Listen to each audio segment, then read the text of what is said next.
स्वागतं शुभ स्वागतम्। शिका शिकारे सांगून गेले आम्हा महात्मा फुले। किती साहिले बोल जनांचे, किती सोसले कष्ट, स्वतः शिकले ज्ञानी बनले, झाले अचंबित दुष्ट। शिक्षणाने घडतो माणूस, पुन्हा पुन्हा बोलले, शिका शिकारे सांगून गेले आम्हा महात्मा फुले।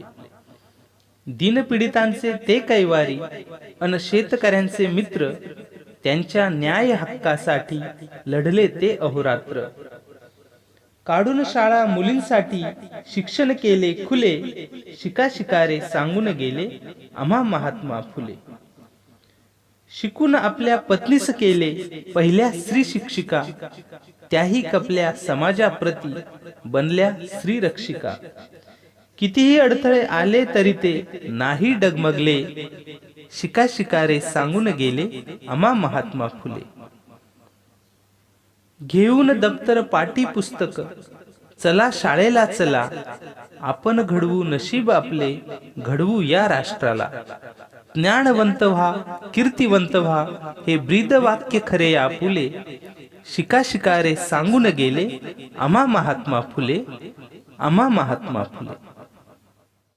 एकच शाळा काढून थांबले नाहीत, तर त्यांनी 1, 2, 3 अशा बेताळ पेठेमध्ये, रास्ता पेठेमध्ये मुलींसाठी शाळा काढली, अस्पृश्यांसाठी शाळा काढली।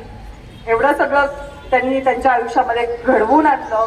त्यांनी शेतकऱ्यांचा असूड, गुलामगिरी, शिवाजी महाराजांचा पोवाडा असे विविध लेख त्यांनी लिहिले, पुस्तकं त्यांनी लिहिली।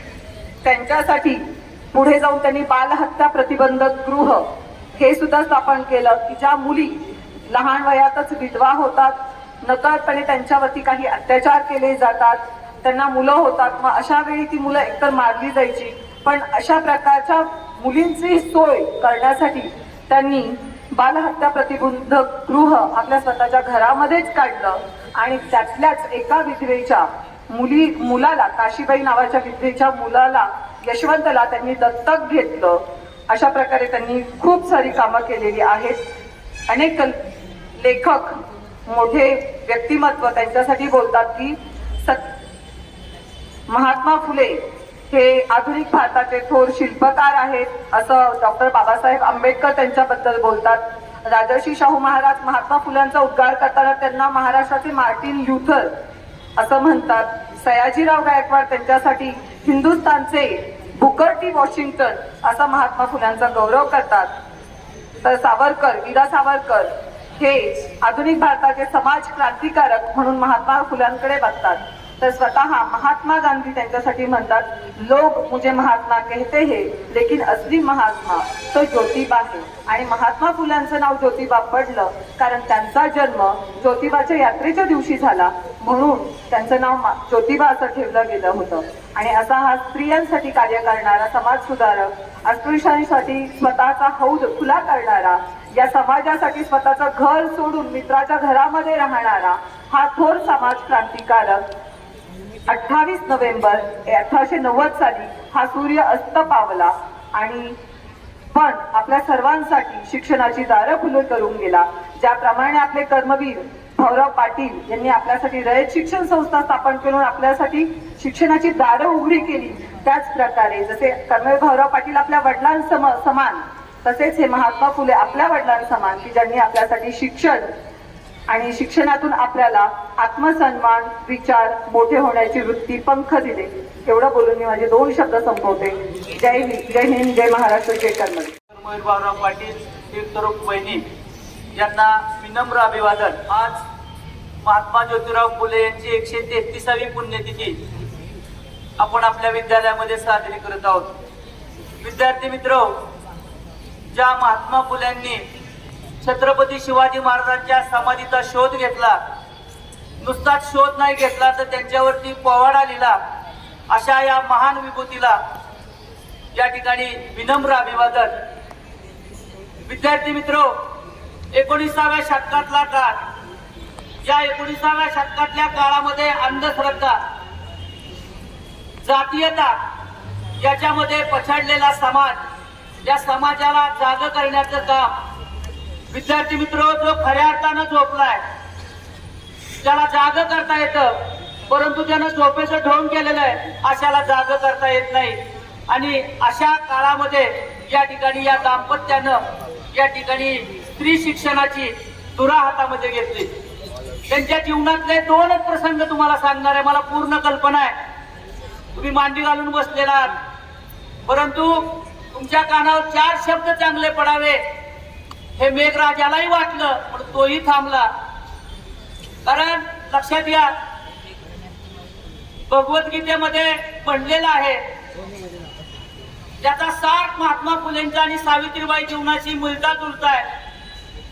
भगवद्गीतेच्या सारामध्ये सांगितलंय, कोणत्याही फळाची अपेक्षा न करता प्रत्येकानं आपलं कर्तव्य पार पाडावं. भक्ती आत्मोद्धाराचा मार्ग आहे, तो सर्वांसाठी खुला आहे. या दाम्पत्यानं कुठल्याही प्रकारची अपेक्षा न करता या ठिकाणी स्त्री शिक्षणासाठी नुसतं काम केलं नाही, तर अस्पृश्यता फार मोठ्या प्रमाणामध्ये समाजामध्ये होती.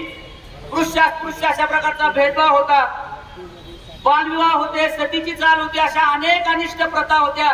आणि याच्यावरती काम करत असताना जीवनामध्ये या कालावधीमध्ये त्यांच्या जीवनामध्ये काही प्रसंग आले. ते प्रसंग फक्त 2 सांगतो आणि थांबतो. विद्यार्थी मित्र, या दाम्पत्याला स्वतःचं मूल नव्हतं. महात्मा ज्योतिराव फुले ज्या विधवा, गरोदरपणी विधवा झालेल्या अशा मुलांचा सांभाळ हे दाम्पत्य करत होतं. जी मुलं जन्मतात सोडून दिलेली आहेत अशा मुलांचा सांभाळ हे दाम्पत्य करत होतं. आणि हे समाजाला आवडत नव्हतं. मला सांगा, माझ्या समोर माझ्या विद्यालयातल्या 50% मुली बसलेल्या आहेत, माझ्या स्टाफ मध्ये 70% महिला आहेत. हे करू शकतं फक्त आणि फक्त हे दाम्पत्य. लक्षात ठेवा, या दाम्पत्यानं शिक्षणाची द्वार त्या काळामध्ये खुली करून दिली नसती तर या ठिकाणी एवढ्या मुली माझ्या पुढे शिक्षणासाठी बसल्या नसत्या. आणि मग हे दाम्पत्य ज्यावेळेस या मुलांचा सांभाळ करत होतं, आत्मसंतुष्ट माणसं होती. काही समाजाच्या माणसांनी महात्मा ज्योतिराव फुलेंचा हत्या करण्याचा कट रचला. पुरंदर तालुक्यातील सासवड नजीक त्यांनी हे आश्रम सुरू केला होता, बाल आश्रम. जसा वृद्धाश्रम आहे तसा बाल आश्रम. आणि एका रात्री काही समाजाच्या लोकांनी महात्मा फुलेंची हत्या करायचं ठरवलं. आणि भल्या रात्री 12, 12:30च्या दरम्यान हे मारेकरी त्या आश्रमामध्ये घुसले मारण्यासाठी. आणि त्यावेळी महात्मा ज्योतिराव फुलेंच्या हातामध्ये 1 दिवसाचं बाळ त्यांनी मांडीवर घेतलेलं होतं. आणि त्या मांडीवर घेतलेल्या बाळाला गोळ म्हणजे कापसानं दूध पाजत होते. हा प्रसंग ज्या मारेकऱ्यांनी बघितला, हातामधलं शस्त्र खाली ठेवलं आणि त्यांचे ते अनुयायी झाले. दुसरा प्रसंग सांगतो, सावित्रीबाईंना स्वतः शिकवलं आणि मुलींच्या शिक्षणासाठी पाठवत होते. पाठवत असताना त्यांना दगड मारले जायचे, शेण मारलं जायचं, चित्तर मारलं जायचं, परंतु ही माऊली कुठल्याही प्रकारची तक्रार न करता या मुलींसाठी शिकवायला जात होती. एक दिवशी या माऊलीने एक हट्ट केला. प्रत्येक स्त्री आपल्या नवऱ्याजवळ हट्ट करते, त्या पद्धतीने या माऊलीने एक महात्मा फुलेंकडे हट्ट केला, मला लुगडं घ्या, मला एक लुगडं घ्या. महात्मा फुले म्हणले की मी तुला लुगडं घेऊ शकत नाही. मी तुला लुगडं म्हणजे आताची साडी, लुगडं शब्द तुम्ही विसरला. एक लुगडं घ्या. परंतु महात्मा फुले म्हणले आपली परिस्थिती नाहीये तुला दुसरं लुगडं घेण्याची, तू तेवढ्यावरती भागव. ही माऊली काही बोलली नाही. तिनं त्याच पद्धतीनं शाळा सुरू केली आणि फक्त त्यांनी आपल्या नवऱ्याशी बोलणं बंद केलं. आपली बायको आपल्याशी का बोलायची बंद झाली हा विचार करत होते. आणि एक दिवशी ठरवलं, निश्चित काहीतरी झालेलं आहे, त्याशिवाय आपली बायको आपली बोलायची बंद झालेली नाहीये. तर त्याच्या पाठीमागून जशा सावित्रीबाई शाळेमध्ये शिकवायला जात होत्या, त्यांच्या पाठीमागं महात्मा ज्योतिराव फुले चालू लागले. त्यांनी बघितलं की या ठिकाणी त्यांना दगड मारली जात होती, शेण मारलं जात होतं, चिखल मारला जात होता. आणि या शाळेत जाऊन त्या ठिकाणी आंघोळ करायच्या आणि ओल्या कपड्यावरती, ओल्या त्या लुगड्यावरती त्या मुलींना शिकवत होत्या. आणि मग त्यांच्या लक्षात आलं की हिनं दुसरं लुगडं का मागितलं. अशी ही महान माणसं या ठिकाणी आपल्या या महाराष्ट्रामध्ये जन्माला आली. त्या दिवशी यशवंतराव चव्हाणांच्या जीवनातला एक प्रसंग तुम्हाला मी सांगतो. यावेळी आपण कसे आदर्श घेतले पाहिजेत, किती आदर्श घेतले पाहिजेत. महाराष्ट्राचे पहिले मुख्यमंत्री, भारताचे उपप्रधानमंत्री, पद उपभोगलेला माणूस, पदावरती असताना त्यांच्या पत्नी आजारी पडल्या. आजारी पडल्यानंतर एका मुख्यमंत्र्याच्या बायकोला कॉर्पोरेशनच्या हॉस्पिटलमध्ये वेणुताईंना ऍडमिट केलं आणि वेणुताईंना ऍडमिट केल्यानंतर वेणुताईंनी हे पत्र मी स्वतः वाचलेलं आहे. मी यशवंतराव चव्हाणांनी लिहिलेली पत्र, वेणुताईंनी लिहिलेली पत्र सगळी मी वाचलेली आहेत आणि ते आपल्या इथल्या या ठिकाणी एका वाचनालयामध्ये ते उपलब्ध आहेत. स्त्री शिक्षणासाठी झिजले जे होऊन चंदन, महात्मा ज्योतिबा फुलेंना माझे त्रिवार वंदन. आदरणीय मुख्याध्यापक, गुरुजन वर्ग व इथे उपस्थित माझ्या सर्व मित्रमैत्रिणींनी, आज मी आपल्यास महात्मा ज्योतिबा फुले यांच्याविषयी 2 शब्द सांगणार आहे. ते तुम्ही शांतपणे ऐकावे ही नम्र विनंती. महात्मा ज्योतिबा फुले यांचा जन्म 11 एप्रिल 1827 रोजी एका माळी कुटुंबात झाला. त्यांचे पूर्ण नाव ज्योतिराव गोविंदराव फुले असे होते. महात्मा फुले यांचा विवाह सन 1840 रोजी सावित्रीबाई यांच्याशी झाला. त्यांनी 3 ऑगस्ट 1848 रोजी पुण्याच्या भिडेवाड्यात मुलींची पहिली शाळा काढली. त्यांनी निराधार केली. गोरगरिबांना न्याय मिळावा म्हणून सत्यशोधक समाज स्थापना केली. दुर्दैवाने 28 नोव्हेंबर 1890 रोजी महात्मा फुले यांनी अखेरचा श्वास घेतला. आपले संपूर्ण आयुष्य समाजसेवेसाठी समर्पित करणाऱ्या महान अशा समाजधारकास माझे कोटी कोटी प्रणाम. जय हिंद, जय महाराष्ट्र. आले महात्मा फुले ग, आले महात्मा फुले ग, त्यांनी शिक्षण केले फुले ग, आले महात्मा फुले ग. म्हणजे थोर समाज सुधारक आणि स्त्री शिक्षणाचे प्रणेते महात्मा ज्योतिराव फुले यांची पुण्यतिथी आज आपण आपल्या विद्यालयामध्ये साजरी केली.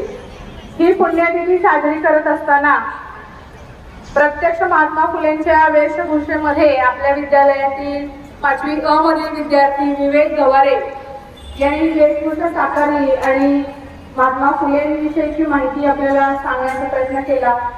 त्याचप्रमाणे सावित्रीबाई फुले यांच्या वेशभूषेमध्ये श्रुती घोडे या विद्यार्थिनीने देखील